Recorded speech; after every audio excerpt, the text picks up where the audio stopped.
Hello, everyone, and welcome. My name is Ashley Meadows. I'm the lead programmer for Planet Word, which is a museum in downtown Washington, D.C., dedicated to renewing and inspiring a love of words and language. Welcome to tonight's program, Word Nouveau Fanilect. Word Nouveau is a series of programs exploring language in the news and recent evolutions in language. Tonight's program will focus on Fanilect, or dialects specific to particular fandoms or fan communities. We welcome you to share your thoughts in the chat, but please add your questions for Cynthia in the Q&A feature, and we'll get to as many questions as we can after the presentation. Now, it's my pleasure to introduce tonight's speaker. Cynthia Gordon is an associate professor in the Department of Linguistics at Georgetown University. Her research explores how people use language in everyday communicative contexts to construct meanings, identities, and social groups. She's especially interested in family conversations, language use in online communities, and food-related communication. Her most recent book, Intertextuality 2.0, Meta-Discourse and Meaning-Making in an Online Community, was published earlier this year by Oxford University Press. She's a fan of Star Trek and is a little bit embarrassed to admit that she displays a couple of Star Trek: The Next Generation collectibles from the 90s in her home office. Please join me in welcoming Cynthia. Thank you. I'm going to share my screen. I want to thank all of you for coming, and I'm very excited to talk with you about a new word, a quite new word. So I wanted to start out by saying that, again, this word is quite new. The word is Fanilect, and it basically captures the idea that fan communities have their own private kind of language that marks insiders from outsiders. I also wanted to mention the little phrases that were used in the advertisement for this talk. We had highly illogical, I'm the problem, it's me, and winter is coming. And you may have recognized these or not. If you did, you probably felt a spark of recognition, knowing that someone else was aware, the person who chose these, me, Planet Word, was aware of these sources and that we could connect about them in some way. So the first one is highly illogical. This is something that would be uttered by the character Spock, famously played on the original Star Trek series by Leonard Nimoy. That series ran from 1966 to 1969. You can still hear people use this in everyday conversation. You can see it in memes. You can see it all over the place. Highly Illogical is also the name of an album that Nimoy made and its title song. And the song addresses human shortcomings such as greed, environmentalism, environmental destruction, and relationship foibles that humans have. So you can see that Spock is an alien. He is half Vulcan. So some of you might have recognized that one. This next one, I'm the problem, it's me, is from Taylor Swift. These are lyrics in Taylor Swift's song Anti-Hero, which is on her album Midnights, which came out in 2022. The song reflects her anxieties and struggles and her life regarding her relationships, feeling insecure, managing fame, and so on. And this is, again, something that's quoted. You might have seen it in the newspapers recently, online. And this is also a phrase that her fans have used as a jumping off point to discuss their own problems and troubles when they gather together online. The last one, Winter is Coming, traces to the TV series Game of Thrones. Specifically, this is the name of episode 1, season 1. Winter is coming. It forecasts troubles ahead. And this is the character Ned Stark that's played by Sean Bean. So as I mentioned, you might have recognized some of these, you might have not recognized some of them, but they say something about what kind of popular culture, what kind of media you consume, and maybe what you're a fan of. Okay, so just to give an overview of what I'm going to do today, I'm going to tell you the story, my story basically, of Fanilect, and then I'm going to provide you with some examples from the Fanilects of 3 different groups. The first one, Taylor Swift fans. Taylor Swift has a lot of fans and she's on tour right now and she's very big. The image I have there is actually from her set of emojis that she has. The second group is fans of the University of Arkansas sports teams. So sports teams also can have a Fanilect. And the last one is for fans of Star Trek, The Next Generation. And more specifically, fans of a podcast about that TV series called The Greatest Generation.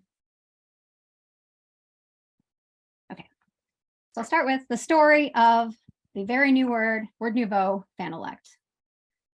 So I believe the first time this word appeared in print, by which I really mean on screen, was in a Wired article online by Pia Saris.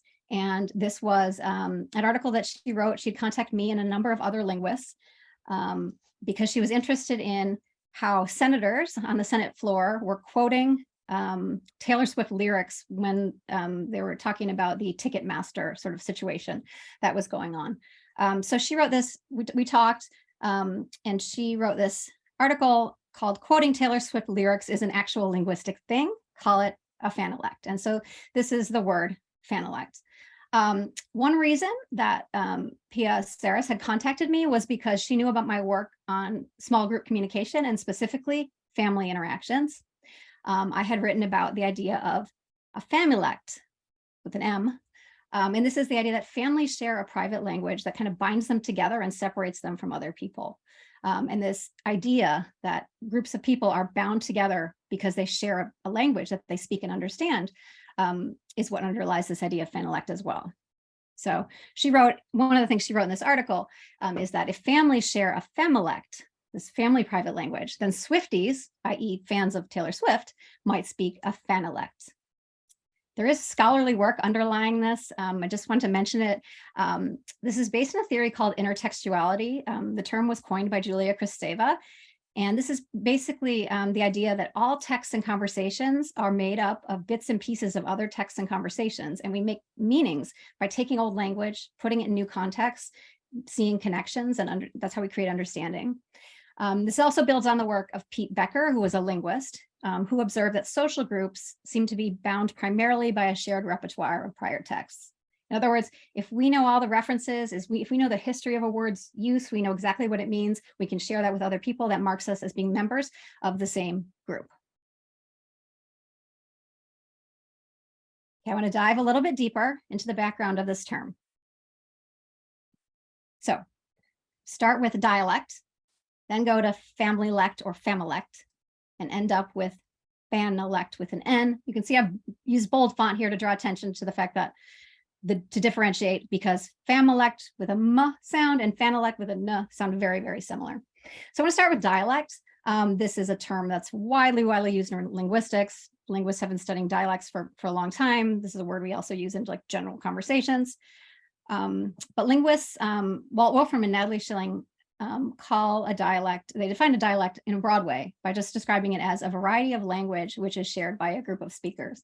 And I like this definition. It could be a group of speakers who grew up, say, in the same region, like same part of the United States. It could be people who are part of the same social group. It could be people who fall into the same ethnic groups or racial groups. Okay, so this could be based on a lot of different things. But the idea is that this is a variety of language shared by a group of people. Dialects involve words. That's one thing that's easy to look at, but also other things such as grammatical constructions, like how you build a sentence, and pronunciation. So I'm just going to give you a couple familiar, well, one at least is familiar example. Probably the most common example of a dialect difference is words. So for example, in DC, where I live, we tend to say soda for that fizzy beverage that you drink. Where I grew up in Michigan, we tend to say pop. And so they're soda people and they're pop people. I tend to use the word soda now that I've lived in DC for so long. But if I do use the word pop, it could be that someone else from the Midwest recognizes it and says, "Oh, are you from the Midwest?" So this can be a way of connecting us. And then there are also parts of the South where they tend to use Coke as a generic sort of term for a soft drink, for soda, for pop. So these are just words that are part of a dialect, and this is a way of differentiating people, like where they're from, in this case, where they grew up. Another example is the syntactic construction, like how you build a sentence. The floor needs mopped. Again, I grew up in Michigan. I've spent some time in Illinois, but I can say this and it sounds grammatical to me, meaning it sounds like this is something that anyone could say and I would understand it. But for some people's ears, people who grew up speaking a different dialect of English, this might sound bad to them. They wouldn't say this and it doesn't sound right. And they would want to say something like the floor needs to be mopped. Okay, so there could be differences in syntactic or construction of sentences across different dialects too. As I mentioned, this word is common. Dialect it's been studied a lot. Just to do sort of check in with it, I Googled the word dialect in quotation marks on Google, and I got 84,300,000 results. So this is a word that's been around for a long time. It's been used a lot. It's appeared in print. It's widely used. Okay, so now I want to move to familect or familect. I should say in my own work, I've used that first spelling, familect, but familect is also used. And this refers to a private variety of language. So I'm taking that from the definition of dialect, shared by members of a family specifically. I first learned about this term in the work of Bent Sonnegaard, who looked at the linguistic practices of a multilingual family and showed how switching between different linguistic codes was part of their private language or familect. In my own work, I looked at monolingual families. These were 4 families who very generously recorded their interactions over the course of 1 week, so their conversations, recording throughout the day as part of a larger project. And listening to these recordings, I was struck by how, oh wow, each family is its own little culture, its own little group, and they use language in distinctive ways. And so that's what I was interested in exploring in my research on familects. I want to give you a couple examples of familects. I'm just going to use words this time. This first example is from my childhood, really. When my sister and I were children, and it was summer and there were cicadas, we heard them make a sound, and that sound sounded to us like zwiu, zwiu. And we started calling cicadas zwius. We can still do this to this day, and we each know what we're talking about. Her son, my nephew, is familiar with this term. My partner is familiar with this term. So this is a special little word that we use that's probably opaque to outsiders, although now I've just shared it with you all. So this is a term from childhood. Another example, also from my childhood familect, is the term boodoos. And by the way, I'm making up these spellings. These aren't terms we ever wrote down. These are just terms we used in talk. I even didn't know that this object, a boodoos, actually had a real name, but I Googled it, and it's an antique sad iron. It looks like this. This is something that my mother always had in the corner of the kitchen of the house. It says asbestos on it, but there's no asbestos in it. But it attached to an iron top, and you used it to iron clothing in the kind of olden days. But my sister and I used to sit on it, carry it around, and we had a name for it, and then that name was boodoos. And again, this is a private kind of family language thing, and it's a term that we can use now and know what we're talking about. This is a picture of the one that's in my house, actually, and I use it as a doorstop. And the last example is language that my partner and I use with our dog, and that term is barkfist for dog breakfast. So a lot of familect lexical items, words, come from the speech of children. Children are often the center of American families and many other families, and dogs tend to fill a similar role. So there are a lot of familect terms that might emerge from talking to children, talking to pets, talking about them. So this term has been in existence for a while. You can see Sonnegaard used it in 91. And I searched for both versions, familect and familect, both spellings, on Google, and there were 3,136 results. So this one is in circulation, but it is not nearly as popular as dialect.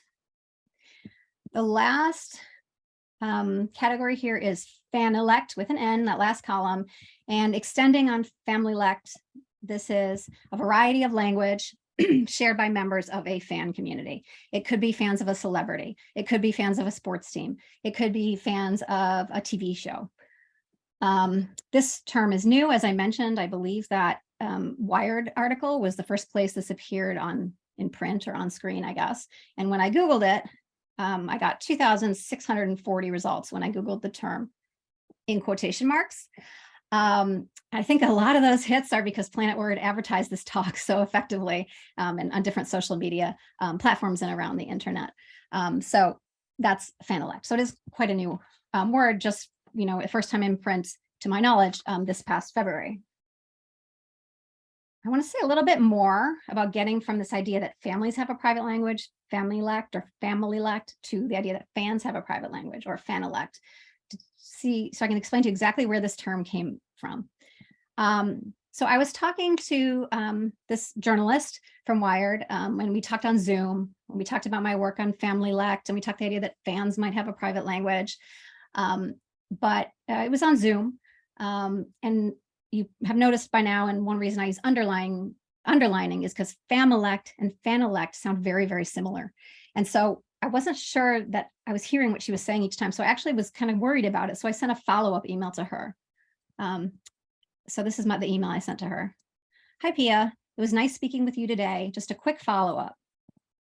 I tend to spell the term Fanilect with the ly, the full word family, but Fanilect is equally as good.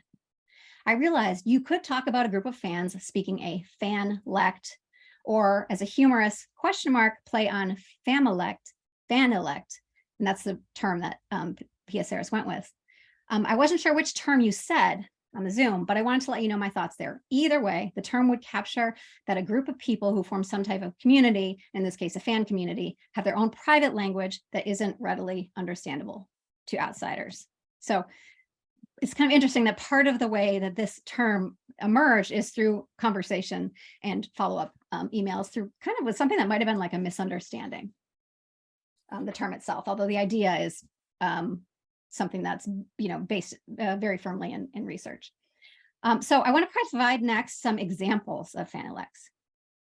As I mentioned, like dialects, Fanilects have certain features. Vocabulary is a big part of it. Features of the Fanilects I examine and show examples of include jargon or a specialized vocabulary, lexical items that the insiders of the group use and know what they mean. Making and recognizing intertextual references. So we saw the opening of this talk start off with those. I'm the problem, it's me is an intertextual reference to Taylor Swift's song, for example.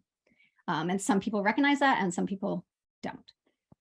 And then also interacting in routinized ways. And this also traces back to the idea of Fanilect. One of the things I realized in listening to the recordings of these families that recorded their conversations was how patterned language use really was. And it wasn't just about using the same words over and over again. It was interacting in similar kinds of ways. So I'm going to include that as well.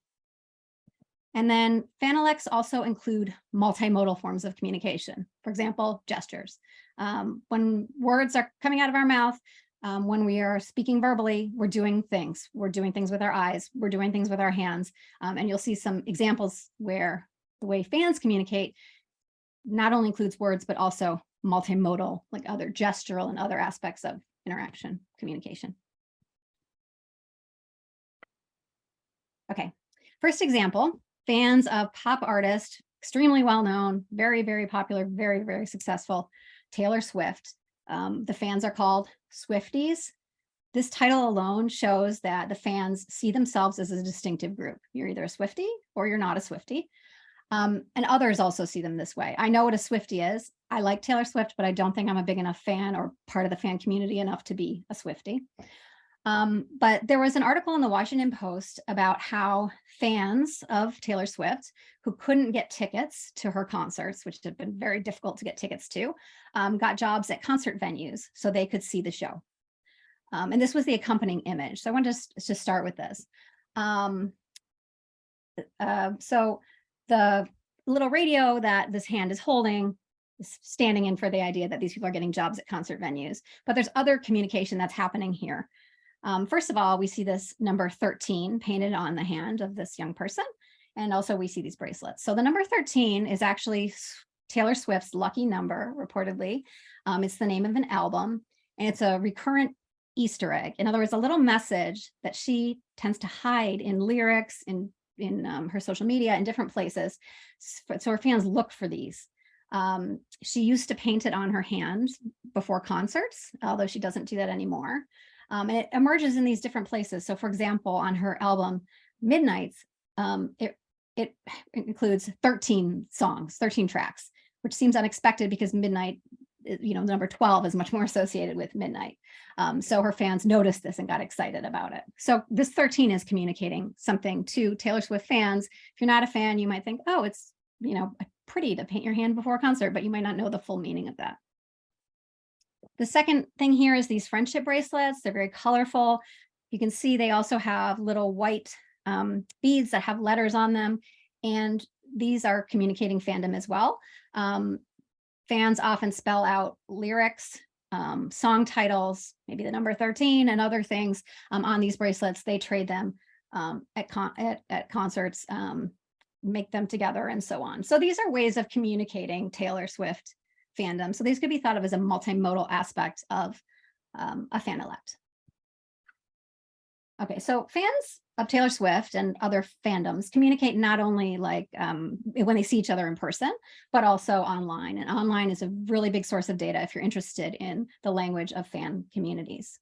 So I wanted to provide you an example of, and again from Taylor Swift's Fanilect, of intertextual references and Easter eggs on a Reddit thread, a publicly available Reddit thread about Taylor Swift's song Anti-Hero and its video. And this is the song where "I'm the problem, it's me," that quote from the beginning of the presentation comes from.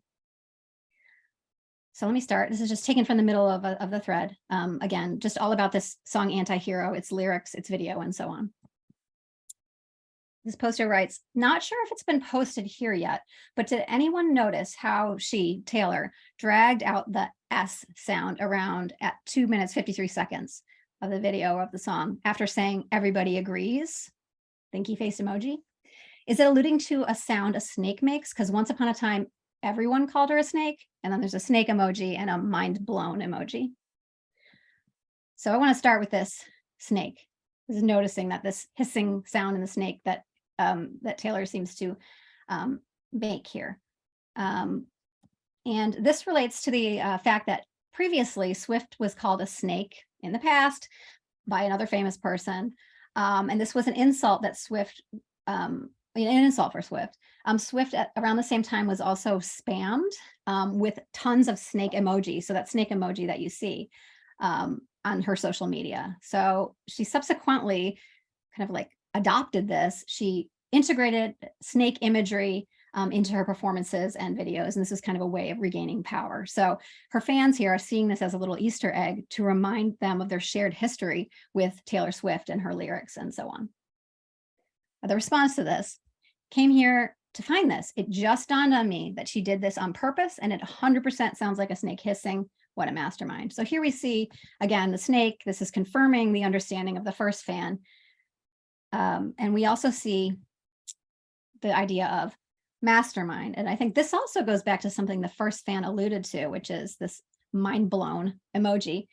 But Mastermind is the closing track on Swift's recent Midnights album. So these fans can be seen as referencing Taylor Swift's, the private language that makes up sort of Taylor Swift's fan community, and mutually recognizing it together. Another example about, again, discussion about the same song. Not her starting chorus with "it's me, hi," like in MMWM. Someone responds, "Oh, good catch." So what's this MMWM? It was a series of videos that Taylor Swift did before she dropped her Midnights album. Entertainment Weekly, in a piece called "Everything to Know About Taylor Swift's Midnights album," they write that Swift poked fun at her Easter egg giving ways. So she's aware that she actually drops these like snake Easter eggs and 13s and so on in her songs on September 21st of last year, revealing on TikTok that she'd be unveiling one song title at a time at random in a video series cheekily called Midnights Mayhem with Me. So this Midnights Mayhem with Me is this MMWM that this poster uses, doesn't have to spell out, assuming that other fans will recognize it, and they seem to. I personally did not know what that stood for, and I had to Google MMWM Taylor Swift to find out the backstory on this one, which marks me as someone who maybe I like Taylor Swift, but I'm not a firm member of like the inner circle of her fan community. I also want to give an example of language at concerts. So fans communicate online, fans communicate when they meet in person. And one place they meet in person is at concerts if you can get a ticket for Taylor Swift. But in the song Bejeweled, which is also from her Midnights most recent album, she sings a line, "And by the way," and then the audience, either one or more people, will yell out, "Where are you going, Taylor?" And then she finishes, singing, I'm going out tonight. So her song goes, and by the way, little pause, I'm going out tonight. And fans have inserted these little chants into some of her songs. And this is one example. And when they do this, it shows that they know their lines. Like they know what they're supposed to say at a certain time. They sort of come to agreement about this. There are online discussion boards about it too, if you want to learn more about it. This one I think is especially interesting because they anticipate what Taylor is going to sing, which shows they really know the song, right? So where are you going, Taylor, is a question, and Taylor Swift is able to provide an answer. And so this creates a kind of interaction that they're actually having on some level with Taylor Swift, right, at the concert. And it's also something that they can participate in together. So this builds sort of a sense of connection, binds them together with the fan at the center of their community, Taylor Swift, but also with other fans who participate in these types of routines in interaction at concerts.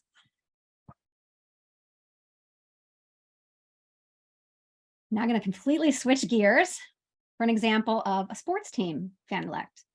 The University of Arkansas, this is their mascot, and they are called the Razorbacks. So sports fans also congregate online, like fans of Taylor Swift. They use memes and so on. But my example comes from an in-person sort of sporting event example. Okay, so I'm going to talk about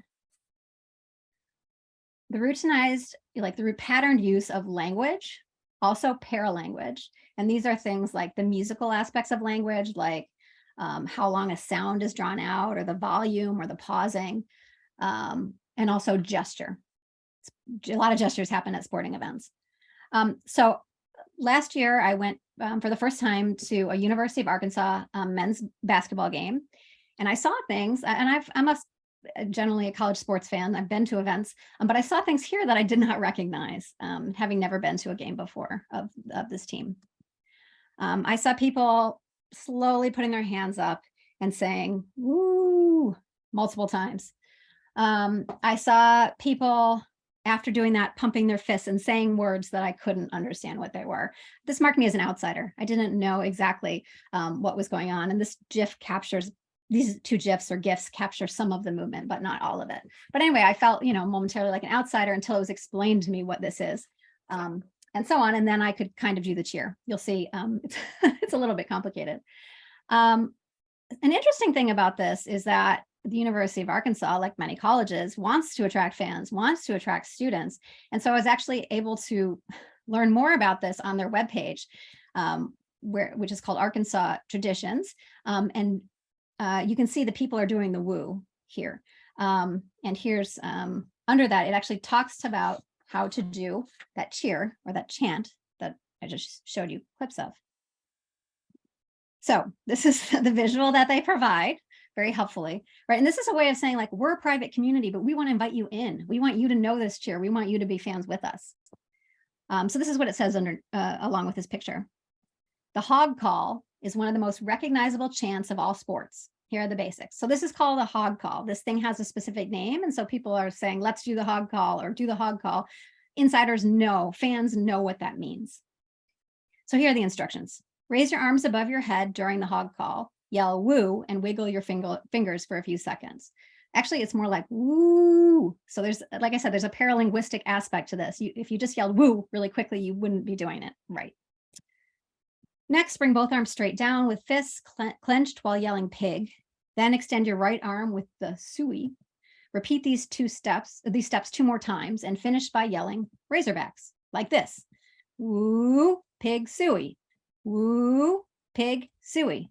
Woo, pig, sui. Razorbacks. So that's my little performance of the cheer without the motions.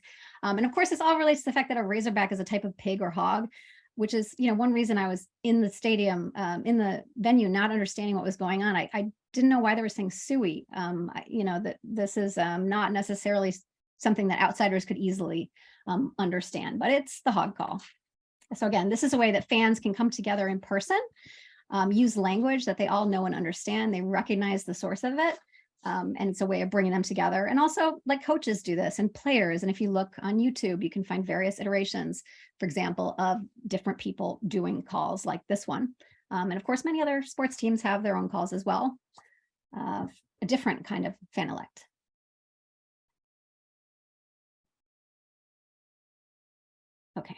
The last examples I want to do are about fans of Star Trek: The Next Generation, which is a TV series, and also a podcast about it called The Greatest Generation. So I'm going to start out with this image. This is, saw him in the beginning. This is Spock. And Spock, again, as we saw at the beginning of the presentation, says things like highly illogical. He tends to evaluate human behaviors, human conversations as illogical. He wants to move things to logic. However, you can also see that he's doing something with his hand. And when he's doing this thing with his hand, he does not say highly illogical. That doesn't go with that. Instead, he says, live long and prosper. This is a phrase that has traveled all over the internet and back again in conversations. It's just a well-known phrase coming from this science fiction series focused on how these group of humans and aliens were exploring new lands and new civilizations. So this is called the Vulcan salute, this live long and prosper. It's used for greetings and goodbyes. Now, some of you might be wondering, wait a minute, the character Spock is not from The Next Generation. And you're right. This character originated, I would tell people who ask me that question, this character originated in TOS, but he appeared in TNG in a double episode. So if you're a fan, you would know that TOS stands for the original series, the one with Leonard Nimoy and Nichelle Nichols.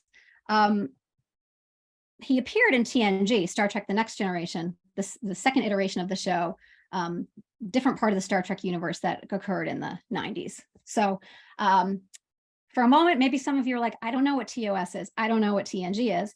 But those of you who knew were like, oh, I'm a Star Trek fan. She knows something about Star Trek too. Maybe we have that in common. So there's an example of some abbreviations that are used in particular ways among fans. And also an example where fans can do this and everybody knows what it means. You don't have to stop and explain a bit like, oh, it's the Vulcan salute. You can communicate on this more indirect level that connects you.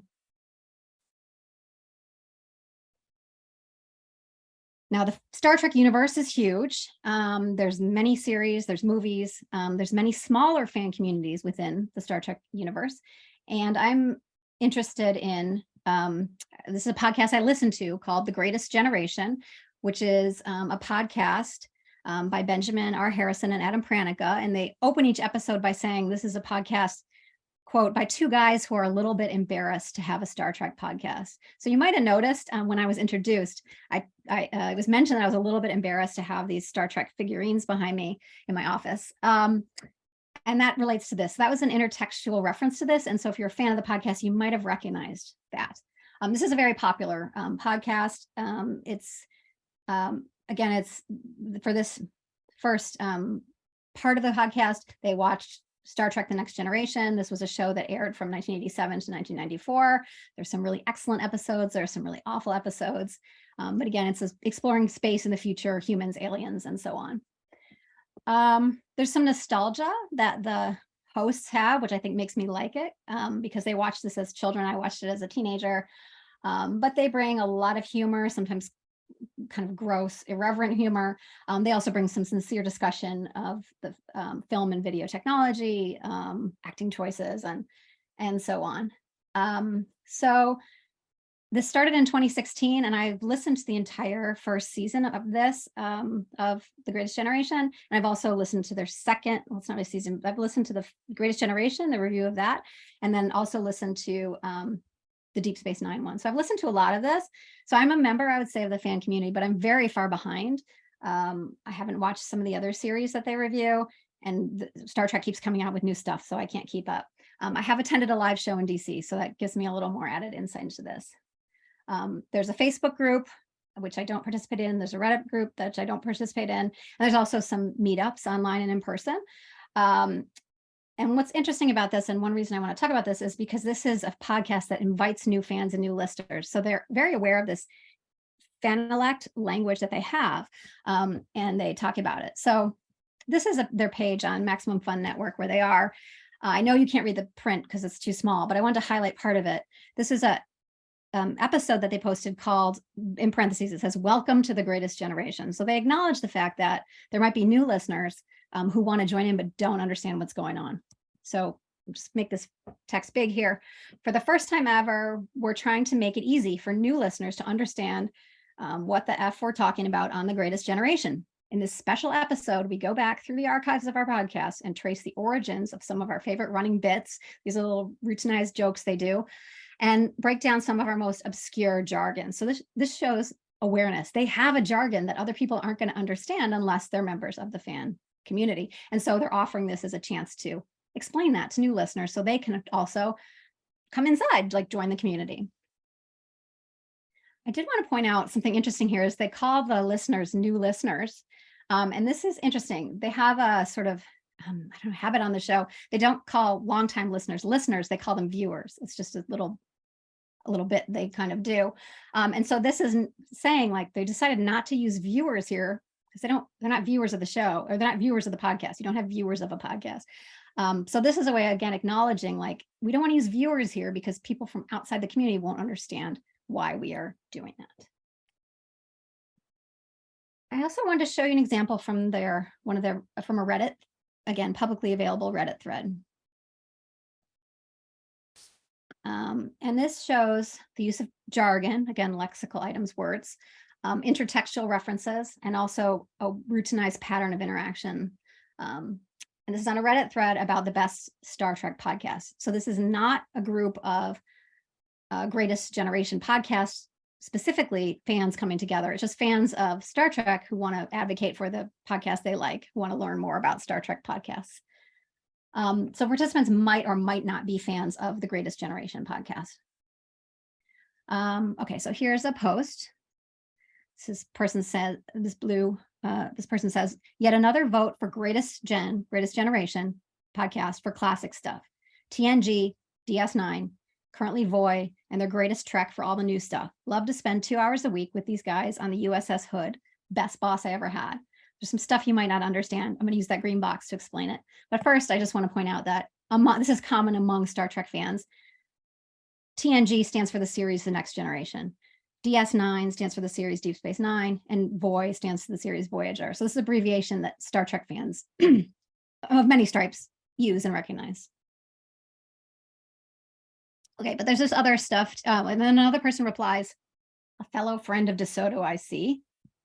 And then best boss I ever had. So what's going on here? First I want to talk about, here we have the USS Hood. That might look unfamiliar. Best boss I ever had, which we see twice. And then also friend of DeSoto. What are these things? This is part of the Fanilect of viewers of the Greatest Generation. So the USS Hood is a spaceship in Starfleet. It's commanded by Captain Robert DeSoto, who can be seen as a kind of laid back captain. And he also is seen as by the podcast hosts as having like an inferior ship. So they often like make jokes about this. The podcast viewers or fans of the podcast are referred to as friends of DeSoto by the podcast hosts and by the members themselves. This is a playful and covert way of admitting that you're a fan of the podcast. And this goes back to the idea that these two grown-up men are a little bit embarrassed to have a podcast based on a TV show from the 1990s. And when someone asks if you are a friend of DeSoto, the way to indicate, in other words, if you're a fan of the podcast, the way to indicate yes is to reply, best boss I ever had. And so that's exactly what we see here. We see this mentioning of the friend of DeSoto by the yellow post, and then the green one, best boss I ever had. So these three fans in this larger thread confirm that they are all fans of the same podcast, and they do that by using the language, the Fanilect of the podcast fandom. I should say too, this friend of DeSoto is actually based on the LGBTQ code question, are you a friend of Dorothy? So some of you might have heard like intertextual echoes in that, which was a way of covertly suggesting sexual orientation and talking about it. This has a whole history that I don't want to go into or have time to go into now, but the podcast appropriated or borrowed this and changed it, which is common in language use, common in the making of new words and phrases. And this seems to fit the inclusive spirit of the Star Trek universe, or at least the inclusive spirit that Star Trek universe aspires to, and also the inclusive spirit that the podcast inspires to as well. Okay, so these fans were able to communicate that they're all fans without ever explicitly saying I'm, they don't say, there's no sentence in there that says I'm a fan. They send this through the language. Okay, so just to conclude, I told you the story of Fanilect, at least my story about Fanilect. The term is again derived far back from dialect, and also the more recent term familylect or familect, private language of families. And it emerged for the first time, to my knowledge, in interactions that I had with journalists, PSRs on Zoom and on email. It appeared publicly in writing for the first time, so far as I know, on February 3rd, 2023. So very recently, this is a fresh off the presses, hot off the presses word, in Sarah's article about the language of Taylor Swift fans. And a Google search of the term now, searching in quotation marks, identifies 2,640 results. So we'll see where this word goes from here. I've also provided examples from the Fanilects of fans of a very, very well-known pop star, of a collegiate athletics team, and of a podcast about a popular science fiction franchise. Features of Fanilects include jargon, intertextual references, and interacting in routinized patterned ways, along with multimodal forms of communication like gestures. I should say too, the examples I showed you were in English, but there are Fanilects in any language there is where there are fans, there's going to be Fanilects. Fanilects help bind members of a fan community together, is what I've argued here, and to also the star or the team or the franchise or the podcasters that are at its center. And this is important because one of the goals of human beings, or one of the aims of human beings in life, I think, is to find out where we belong and to forge connections with other people. And a Fanilect serves as a powerful linguistic resource to do that. So thank you for listening to my talk. Thank you, Cynthia. We do have a few questions that I will share with you. Our first comes from Hofi, who says, thank you for the amazing talk. Have you come across examples of fans using Fanilect as a way to compete or rank against one another to see who's more devoted? I think this is really interesting because you mentioned that you enjoyed listening to Taylor's songs, but didn't consider yourself a big enough fan. Mm-hmm. So I'm wondering if the use of Fanilect can also be a way to establish some sort of fan hierarchy. Yeah, thanks for the question. So any linguistic resource that can be used and to connect people can also be used to create hierarchy and interaction. And my colleague, Deborah Tannen at Georgetown, has done a lot of research on this. But right, so you could say like, oh, we both recognize that listeners to the podcast are viewers. Or you could show, well, I know more. Not only do I know that, but I know this other thing. And so I think it could go either way. And there also can be some joy in competing, right? Like I can name which episode that's from. Oh, well, I can name which part of that episode it was from. So I think they could both happen at the same time, I think. Yeah. And I should say for fan communities too, I mean, there's an sense of in and out, but there's also like a sense of periphery. So again, I like Taylor Swift. I don't have the bracelets. I don't have the 13 on my hand. I don't go to her concerts. I recognize some of her lyrics that have really circulated around. So I'm more like a peripheral kind of, I have peripheral knowledge of the Fanilect. Okay. Another question. Are there any expressions that originated in a fan group and then migrated into the language of the general population, where people use the expressions without realizing where they came from? Yeah. So I'm sure, right? Yeah. It's interesting. One neat thing about social media and online discourse is that we have a textual record of words circulating around that we didn't used to have. And we had books, but like these everyday interactions are now captured and we have a record of them. And so we can see how things travel. There's many little phrases that are picked up, like live long and prosper, or I'm the problem, it's me, where things you could just say in an everyday conversation, thinking like, oh, I'm referencing Star Trek, I'm referencing Taylor Swift, but the other person might not recognize that. And they might start saying it themselves. So this is how language sort of spreads around. So I think that's definitely something that could happen. I'm sure it's something that has happened, it can be a little bit problematic if you don't know the history of the thing, right? So it might be bringing meanings that you don't want. You might not be a fan of Taylor Swift. You might not want to say that.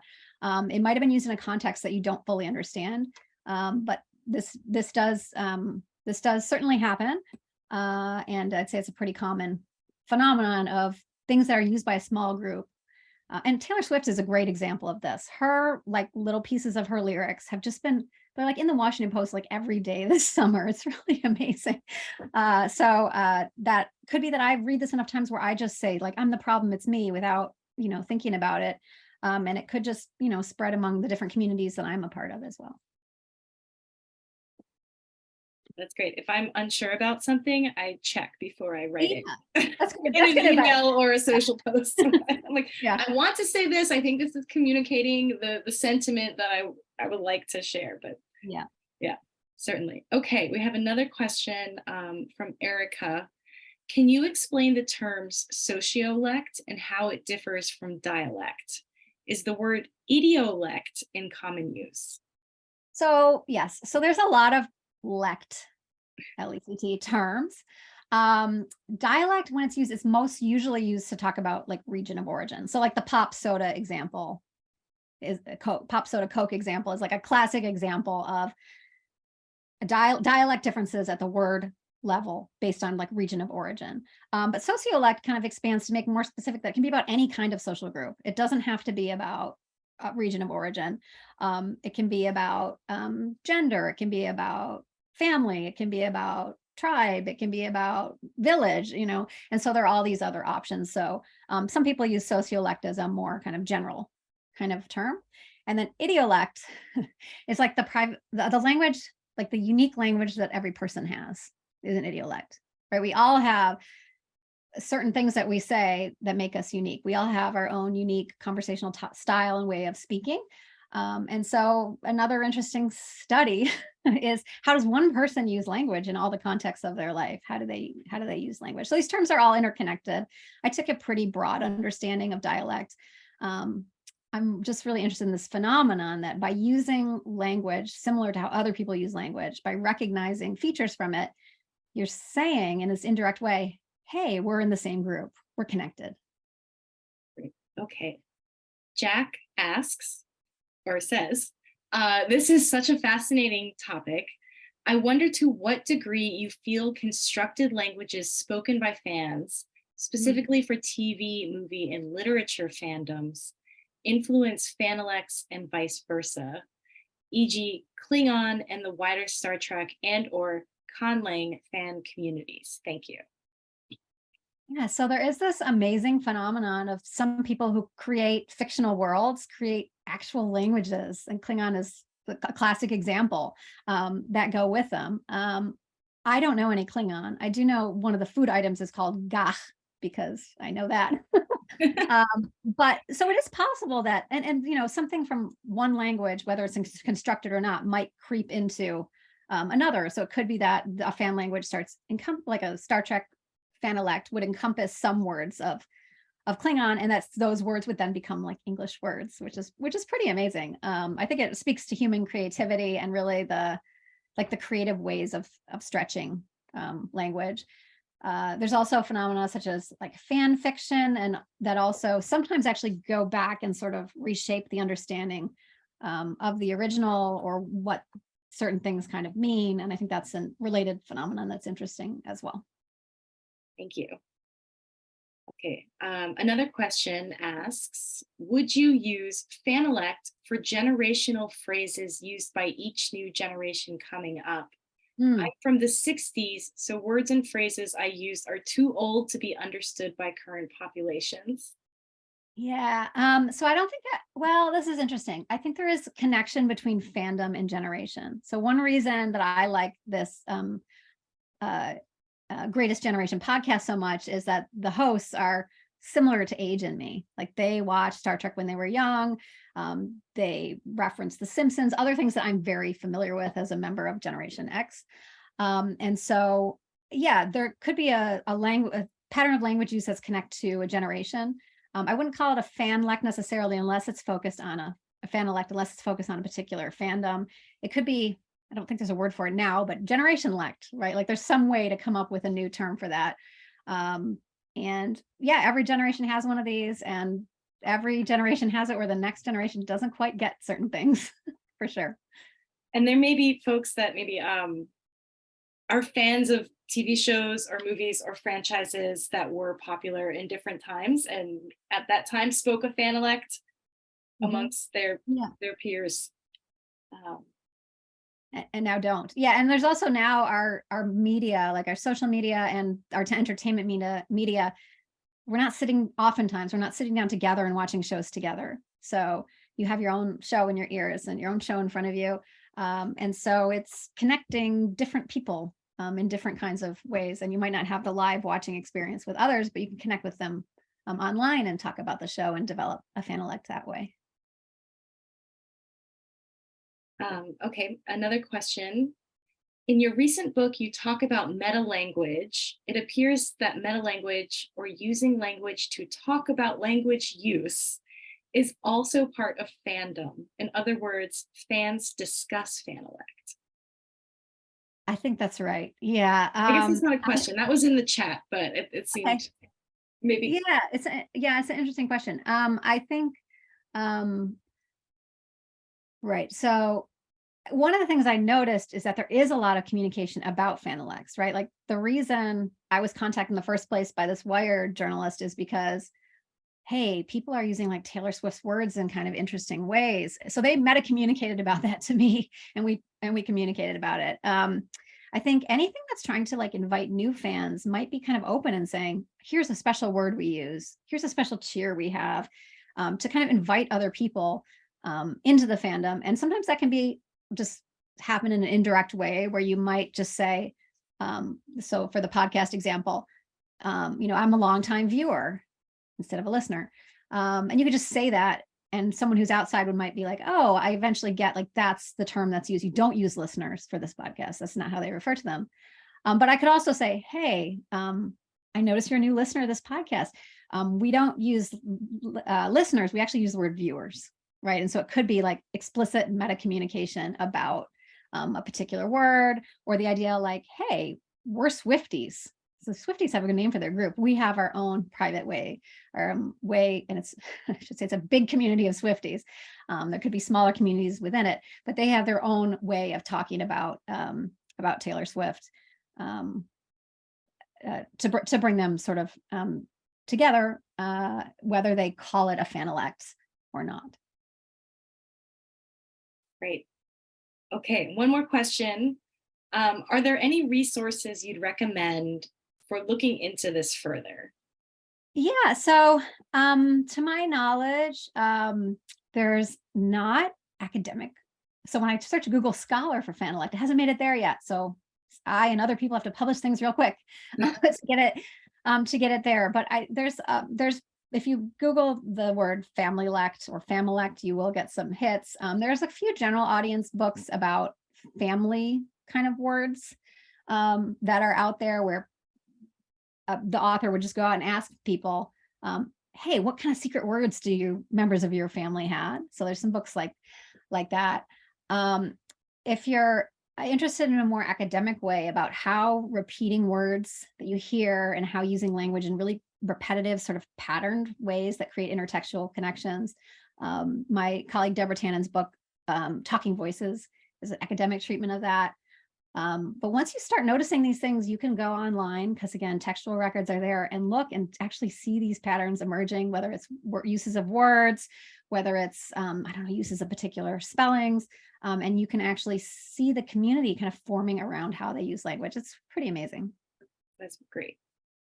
Okay, well, Cynthia, thank you so much for sharing this new linguistic word with us, excuse me, and all these really lovely examples. And I want to thank our audience for participating and sending these really fabulous questions. We hope that you come back to another Planet Word program again soon, whether on site in our museum in DC or joining us online. And thank you all. Have a great evening.